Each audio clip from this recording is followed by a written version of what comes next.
लाखों नहीं करोड़ों रुपए मिलेंगे। नमाज फजर के बाद इन्ना आतईना कल कौसर पढ़ लें। सिर्फ एक दिन का वजीफ़ा, ये मौका बार बार नहीं मिलता, फ़ायदा उठा लो। मेरी प्यारी प्यारी बहनों और भाइयों, नमाज फजर के बाद सूरह कौसर का ये वजीफ़ा एक दिन का अमल है। लोग दरवाज़ा खटखटा कर पैसे देकर जाएंगे। वो कौन लोग देकर जाएंगे, ये आप खुद भी उनको समझ नहीं पाएंगे कि ये पैसा कैसे कर गए। ऐसा मुजरब और गैबी वजीफ़ा है।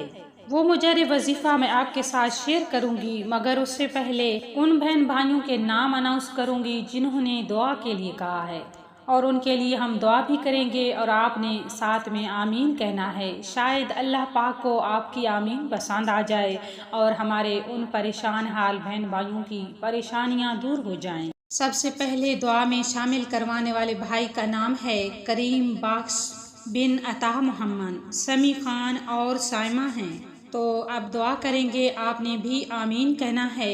ए मेरे पाक परवरदिगार, इन बहन भाइयों की जो भी परेशानियां हैं, जो भी मुश्किलात हैं, ए मेरे मालिक तू उनकी परेशानियों को दूर फरमा दे।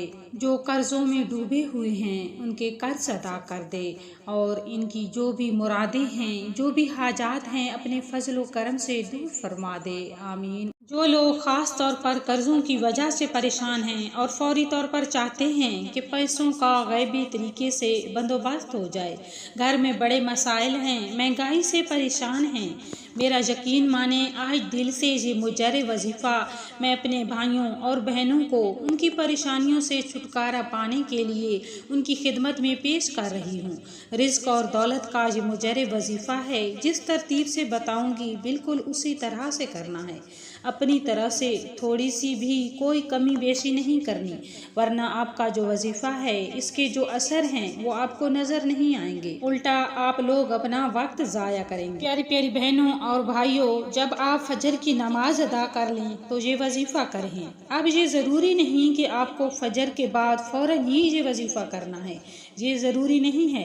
फजर की नमाज आपने पढ़ लेनी है और उसके बाद ये वजीफ़ा करना है। किसी भी वक्त कर सकते हैं, पूरा दिन आपके पास है। आप चाहें तो जाए नमाज पर बैठकर भी इस अमल को कर सकते हैं, या पलंग या कुर्सी पर भी बैठकर अमल कर सकते हैं। आप जब भी ये वीडियो देखें, किसी भी वक्त देखें, किसी भी दिन देखें, सिर्फ उसी दिन ये अमल नहीं करना। आप किसी भी दिन नमाज फजर अदा करने के बाद इस अमल को आराम और सुकून के साथ कर सकते हैं। आप जहाँ कहीं भी हों, अगर मस्जिद में हों तो वहाँ नमाज के बाद पढ़ सकते हैं, अगर किसी काम पर हैं तो वहीं इस अमल को कर सकते हैं। ये वजीफ़ा इतना आसान और इतना मुजरब है कि आपको ज़्यादा वक्त भी नहीं लगेगा। इंशाअल्लाह ताला कुछ मिनट लगेंगे। ये वजीफ़ा पढ़ते ही आप लोग मौज़ात अपनी आँखों के सामने इंशाअल्लाह ताला देखेंगे। मेरी बहनों और भाइयों, मेरी एक बात आप तवज्जो से समझ लें।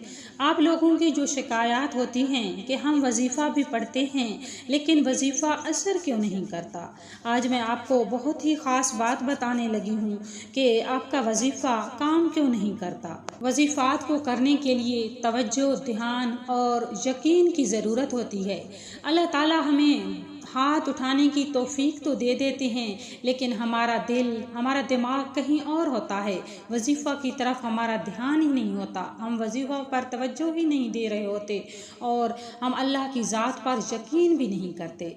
वजीफ़ा भी कर रहे होते हैं, साथ में ये भी कह रहे होते हैं कि पता नहीं हमारी मुराद पूरी होगी या नहीं होगी, ये वजीफ़ा असर करेगा या नहीं करेगा। तो इस तरह से वज़ाइफ बिल्कुल काम नहीं करते। पहली बात कि आप जब भी वजीफ़ा करना है तो तवज्जो के साथ और ध्यान के साथ करना है, और दूसरी बात कि अल्लाह की ज़ात पर यकीन रखते हुए करना है कि हम जो वजीफ़ा कर रहे हैं इसकी बरकत से अल्लाह पाक हमारी दुआ को, हमारी हाजत को ज़रूर सुनेंगे। अगर आप अल्लाह पर यकीन रखते हुए और तवज्जो और ध्यान के साथ वजीफ़ा करेंगे तो इंशाअल्लाह ताला आपका वजीफ़ा मुकम्मल होने से पहले पहले ही आपकी दुआ, आपकी मुराद पूरी हो जाएगी। तो अब मैं वजीफ़ा जिक्र करने लगी करती हूँ, तवज्जो से नोट फरमा लीजिए। सबसे पहले आऊज़ु बिल्लाहि मिनश शैतानिर रजीम पढ़ें, फिर बिस्मिल्लाहिर्रहमानिर्रहीम पढ़ें और फिर उसके फ़ौरन बाद पहला कलमा ला इलाहा इल्लल्लाह मुहम्मदुर रसूलुल्लाह पढ़ लेना है और उसके बाद सूरह कौसर 21 मरतबा पढ़ लेनी है। और अब आपको एक इसम बताऊंगी, सूरह कौसर के बाद इस इसम मुबारक को आपने पढ़ना है। वो इसम मुबारक है या बासे तो इसे 100 मरतबा पढ़ लेना है और इसके फ़ौरन बाद फिर 21 मरतबा सूरह कौसर पढ़ लेनी है और उसके बाद आखिर में सुबहानल्लाह व बिहम्दिही सुबहानल्लाहिल अज़ीम सुबहानल्लाह व बिहम्दिही सुबहानल्लाहिल अज़ीम पढ़ना है। मेरी प्यारी प्यारी बहनों और भाइयों, इसे भी 21 मरतबा पढ़ना है और उसके बाद ये वजीफ़ा, ये अमल मुकम्मल हो जाएगा। इसके बाद अपने हाथों को जिस तरह दुआ के लिए उठाते हैं उसी तरह उठा लें और दोनों हाथों पर फूंक मार लीजिए और दम कर लीजिए और दोनों हाथों को चेहरे पर फेर लीजिए और फिर उसके बाद अल्लाह रब्बुल आलमीन की बारगाह में हाथ उठाकर निहायत आजिज़ी के साथ दुआ कीजिए। आपकी जो भी हाजत है, आपकी 10 हाजतें हैं या 100 हाजतें हैं, उनके लिए अल्लाह पाक से मांग लीजिए। दुआ एक ऐसी अजीम इबादत है कि हमारा रब हमारी दिल की ज़रा सी सरगोशी को भी सुन लेता है, इबादत की तड़प को कबूल फरमा लेता है। उसके लिए अलग से वक्त निकालना नहीं पड़ता। ये दुआ किचन के बारे में हो, बच्चों के मामलात के बारे में हो, शोहर का इंतज़ार हो या ज़िंदगी का कोई भी उलझा हुआ मसला हो, जब भी अल्लाह से मुखातिब होते हैं तो अल्लाह पाक हमारी बात को सुनता है, हमारे सवालों का जवाब देता है। रब्बे करीम फरमाता है कि और तुम्हारे रब ने फरमाया, मुझसे दुआ करो मैं तुम्हारी दुआ कबूल करूँगा।